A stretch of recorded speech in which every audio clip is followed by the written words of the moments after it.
ताज का शासन 1858 से 1947 तक 1858 का भारत सरकार अधिनियम। इस महत्वपूर्ण कानून का निर्माण 1857 के विद्रोह के बाद किया गया, जिसमें भारत का प्रथम स्वतंत्र संग्राम या सिपाही विद्रोह भी कहा जाता है। भारत के शासन को अच्छा बनाने वाला अधिनियम नाम के लिए प्रसिद्ध। इस कानून में ईस्ट इंडिया कंपनी को समाप्त कर दिया गया और गवर्नरों, क्षेत्रों और राजस्व से संबंधित शक्तियाँ ब्रिटिश राजशाही को हस्तांतरित कर दी गई। इस अधिनियम की विशेषताएं इस प्रकार थी। पहला, इसके तहत भारत का शासन सीधे महारानी विक्टोरिया के अधीन चला गया। गवर्नर जनरल का पद नाम बदलकर भारत के वायसराय कर दिया गया। वह वायसराय एवं भारत के ब्रिटिश ताज का प्रत्यक्ष एवं प्रतिनिधि बन गया। लॉर्ड कैनिंग भारत के प्रथम वायसराय बने। दूसरा, इस अधिनियम ने नियंत्रण बोर्ड एवं निर्देशक कोड समाप्त कर दिया पर भारत की शासन को द्वैय प्रणाली समाप्त कर दी। तीसरा, एक नए पद भारत के राज्य सचिव एवं सृजन किया गया, जिसमें भारतीय प्रशासन का संपूर्ण नियंत्रण की शक्ति एवं निहित थी।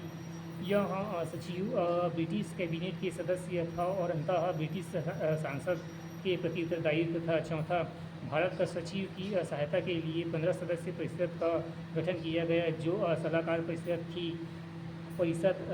परिषद का अध्यक्ष भारत सचिव को बनाया गया।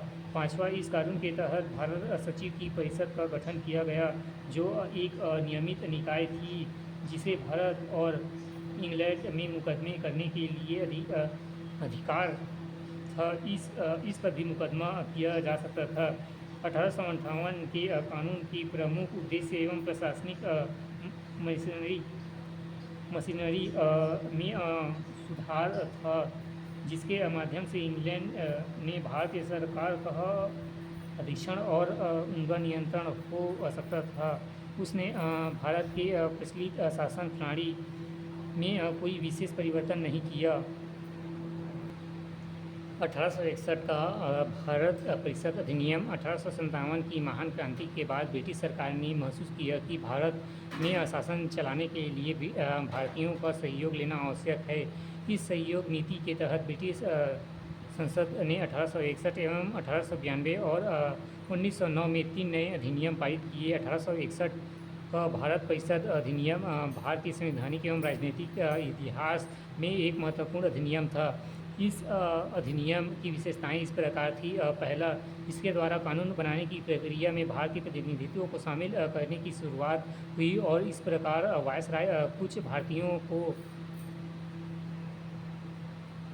विस्तारित परिषद एवं गैर सरकारी सदस्यों के रूप में नामांकित कर सकता था। 1862 में लॉर्ड कैनिंग ने 3 भारतीय बनारस के राजा एवं पटियाला के महाराजा और सर दिनकर राव को विधान परिषद ने मनोनीत किया।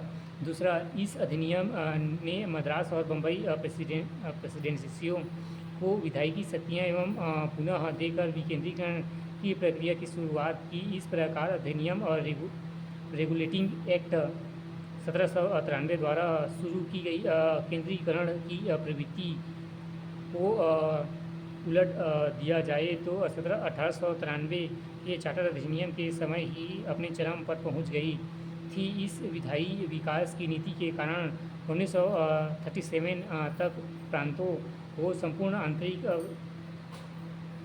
स्वायत्तता हासिल हो गई। तीसरा, बंगाल एवं उत्तर पश्चिम सीमा प्रांत एवं पंजाब में क्रमशः 1865, 1866 और 1897 में विधान परिषदों का गठन हुआ। चौथा, इसने वायसराय को परिषद में कार्य संचालन के लिए अधिक नियम और आदेश बनाने की शक्तियाँ प्रदान की। इसमें लॉर्ड कैनिंग द्वारा 1859 में प्रारंभ की गई पोर्टफोलियो प्रणाली को भी मान्यता दी। इसके अंतर्गत वायसराय की परिषद का एक सदस्य एक ही अधिक सरकारी विभागों में प्रभारी बन जा सकता था। उसने इस विभाग में काउंसिल की ओर से अंतिम आदेश पारित करने का अधिकार था। पाँचवा, इसने वायसराय को आपातकाल में बिना काउंसिलिंग की प्रस्तुति के अध्यादेश जारी करने के लिए अधिकृत किया। ऐसे में अध्यादेश की अवधि मात्र 6 माह की होती थी। चौथा, Subhash C Kashyap Our Constitution National Book of Trust एवं तृतीय खंड 2001 पृष्ठ 14। 1892 का भारत एवं परिषद अधिनियम। इस अधिनियम की विशेषताएं इस प्रकार थी। पहला, इसके माध्यम से केंद्रीय और प्रांतीय विधान परिषदों में अतिरिक्त गैर सरकारी एवं सदस्यों की संख्या बढ़ाई गई। हालांकि बहुमत सरकारी एवं सदस्यों का ही रहता था। दूसरा, उसने विधान परिषदों के कार्यों में वृद्धि कर उन्हें बजट 5 पर बहस करने और कार्यपालिका के प्रश्नों का उत्तर देने के लिए अधिकृत किया। तीसरा, इसमें केंद्रीय विधान परिषद और बंगाल चैम्बर ऑफ कॉमर्स में गैर सरकारी सदस्यों के नामांकन के लिए वायसराय की शक्तियों का प्रावधान था। इसके अलावा प्रांतीय विधान परिषदों में गवर्नर को जिला परिषद एवं नगरपालिका विश्वविद्यालय एवं व्यापार संघ एवं जमींदारों एवं चैम्बर ऑफ कॉमर्स की सिफारिशें पर गैर सरकारी सदस्यों की नियुक्ति करने की शक्तियाँ थी। इस अधिनियम ने केंद्रीय और प्रांतीय विधान परिषदों दोनों में गैर सरकारी सदस्यों की नियुक्ति के लिए एक समिति का परोक्ष रूप से चुनाव का प्रावधान किया। हालांकि चुनाव शब्द का अधिनियम में प्रयोग नहीं हुआ। इसने निश्चित निकायों की सिफारिशें पर ही जाने वाले नामांकन की प्रक्रिया कह। 6, 1909 का भारत परिषद अधिनियम।